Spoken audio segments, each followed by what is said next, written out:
On this episode of Rivers of Possibilities, we'll take a look at the state's agricultural sector and the government's efforts at transforming it from a social service sector to a business. I'm Onyi Sunday, and this is Rivers of Possibilities. Back in 1884, Nigeria's river state was known as the Oil Rivers Protectorate, being a major producer of palm oil. However, the discovery of crude oil in 1956 at Oloibiri changed the area's economic dynamic. Oil exploration activities took over as a main economic driver in rivers, and agriculture receded to subsistence farming. As dependence on petrodollars grew, so did the mass exodus of labor to blue-collar job opportunities in mushrooming cities in the province. The consequence to the fertile farming land were dire, prompting the government to realign economic priorities and revive the agricultural sector. The end goal, food security for rivers and the states around it. When the administration of Governor Rotimi Amechi started, we barely could say that the state had an agric policy. Why am I saying that?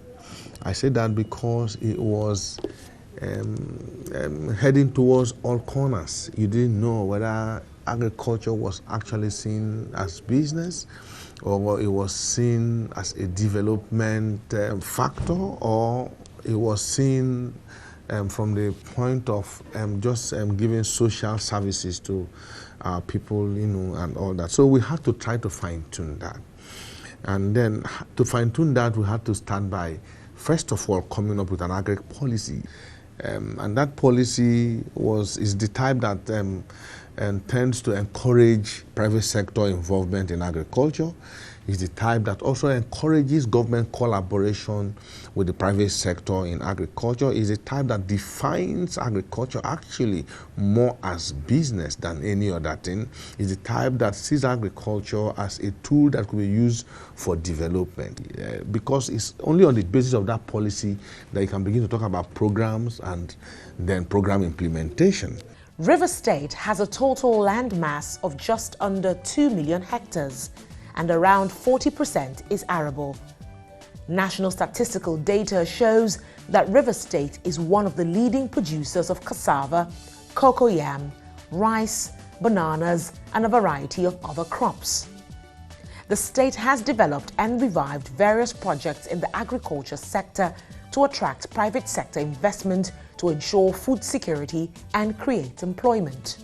Reason Palm is one of such projects geared to resurrect the state's status as a palm oil belt.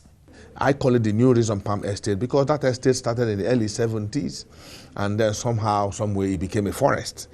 And then it was run down, and it couldn't make progress because it was under the management to a very large extent of government. And so when we decided to remove the influence and control of government from Reason Palm, and then we threw it out for private sector investors to participate, and then there were, bids, and all that. And at the end of the day, the Seat of Belgium won. And we handed over Reason Palm to them for 35 years to manage. And within which 35 years, they should be able to replant all the stands that you find there. Within the period, they should be able to build the mill, within which period they should be able to come up with a refinery, within which period they should be able to have a power generation system that you can say will, be able to run a farm like that effectively. Situated on 16,000 hectares, the farm currently owns a gas turbine and a 60,000-ton dual-capacity mill for processing. In a day, this factory is able to produce around 300 ton CPO crude palm oil per day. It can take 1,500 tons of fruit a day. At full capacity, it can take 60 ton fruit per hour with oil production of 12.5 ton per hour. In the future, we are looking at running this factory at full capacity with our own fruit, our own extension of plantation. The plantation is currently running at under capacity, prompting governments to work at outsourcing additional palm oil farmers. Pierre van der Beek is the Chief Executive Officer of SIAT Group, a German company managing the farm. He's also an off-taker who will buy produce from the farmers to feed the meal for processing. We will set up collection centers in the area and buy their production. And in addition, we will supply to them high-yielding planting material. That's more or less the scheme. Those that want to buy fertilizers can buy fertilizer from us, but we ensure them the market for the produce. We want to fill that palm oil mill. This year we have done 100,000 tons. Next year we want to do 200,000 tons. And we need fruit from our growers to saturate the capacity. Long term, of course, we want them to take the benefit of high-yielding planting material. And that's why we are establishing such a huge nursery where farmers who are willing to take our planting material can join the scheme and have good planting material. Meanwhile, a 2,000-hectare banana plantation in Ogoni is poised to generate employment in the rural communities. It currently employs 500 youths from communities to work on 250 hectares of the plantation. A special purpose vehicle known as Precious Banana Limited is a public-private partnership initiative between the River State government and Mexican company San Carlos Farm. Currently selling to the local market, Martin Cruz, the managing director at the banana farm, says the vision is to go beyond growing bananas. For now, we don't have the factory. But we start, I have all the map for start the construction. I think 2 weeks later, we start the construction for the parking plan, workshop, construction the factory, and we finish in the front the gates for enter. In the front the boundary in the front. We need to this year we finish this year. Divided into 8 sections, it is expected that the farm operating at full capacity will employ 4,000 youths from the community. Using mechanized farming tools, the plantation gradually introduces farming and harvesting techniques to ease the labor. The long-term plan is to export these bananas. However, a lack of requisite skill on the part of the workers proves a major challenge at the moment. For sell banana in Europe or in other countries, we need to teach very well the workers in the farm, the people in the farm, because when you export fruit, it's very perfect, the fingers and the hand you send, you export.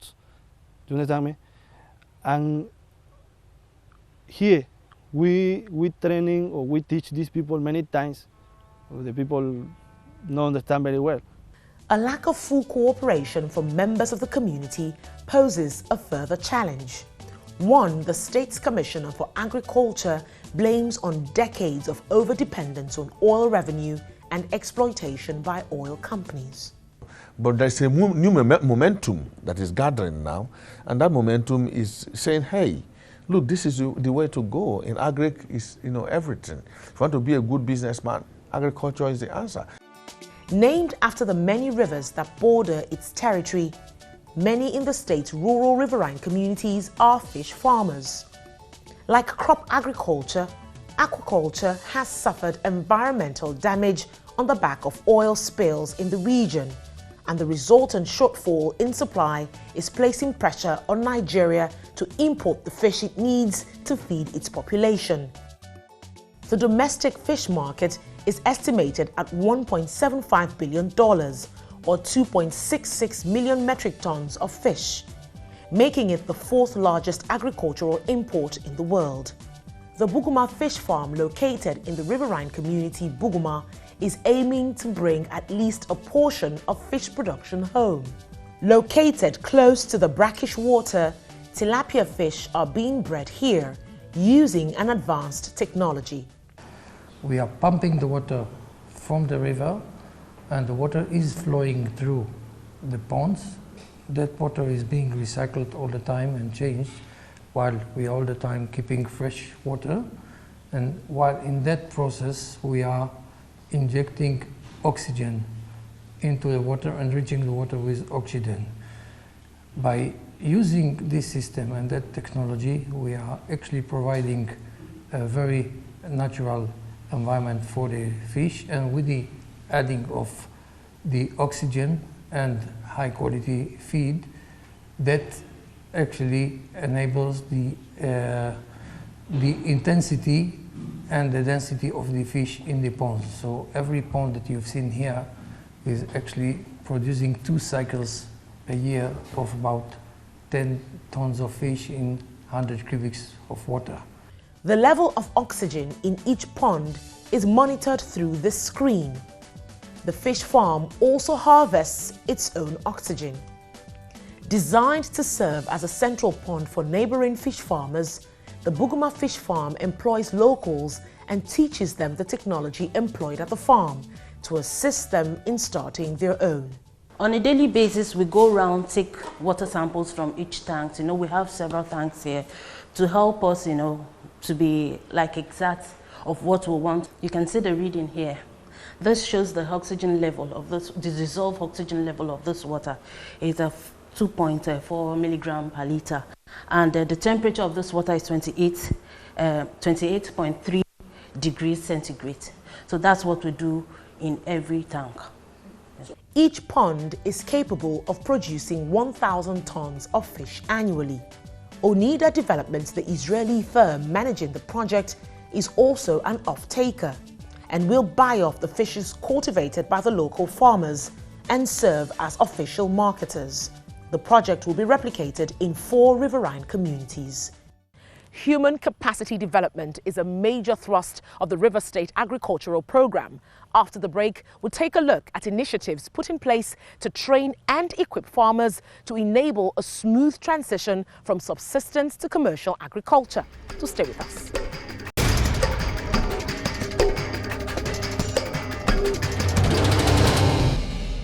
Welcome back. If you're just joining us, you're watching Rivers of Possibilities. In this episode, the spotlight is on agriculture in River State as a means to achieve economic development and empowerment. The River State Sustainable Development Agency is a strategic intervention program of the River State government set up under a legal framework to refocus development actions targeted at poverty alleviation, rural development and youth empowerment. Its agricultural program is one of the strategies to achieve this goal. By establishing a local version of a model farm village known as the Songhai farm in Porto Novo, Benin Republic, aimed at promoting agriculture and allied enterprises, the Songhai farm in River State is designed to be a sustainable and economically viable empowerment option in River State. The Songhai Rivers Development Initiative Farm was set up to promote agriculture, ensure food security, create employment and develop human capacity in agriculture. Set up in 2009 by the River State Sustainable Development Agency, the farm is situated on a 314-hectare farm. Besides growing crops and livestock, the farm is also into value addition. Well, let's take a look and see what the farm has to offer. Let's go.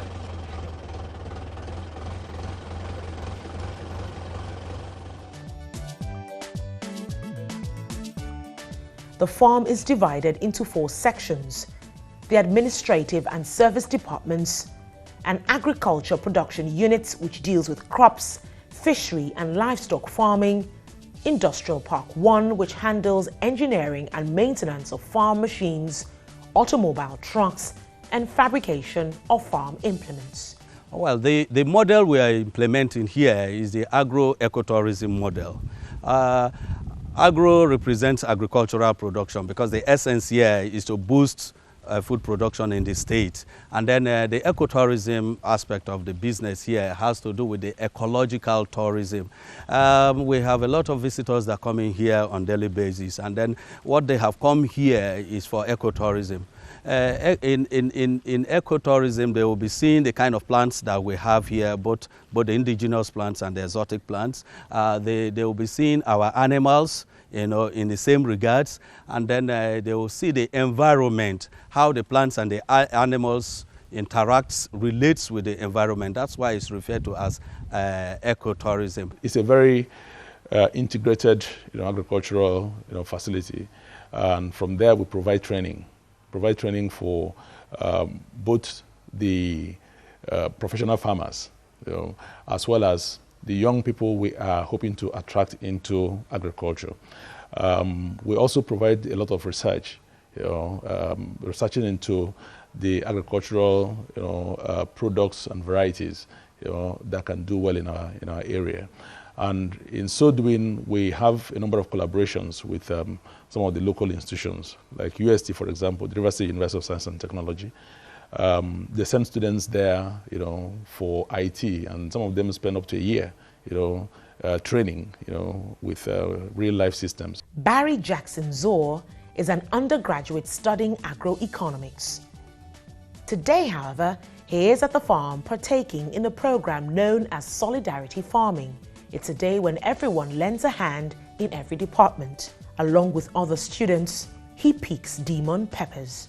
Agriculture itself is something that we cannot do without, and everybody in agriculture. So the best thing I think I can advise the country, if I want to advise the country, was how we can motivate individuals to come into agriculture. How we can help them also when it comes to the technical aspect, when it comes to the financial aspect, because the major problem of agriculture is the financial aspect.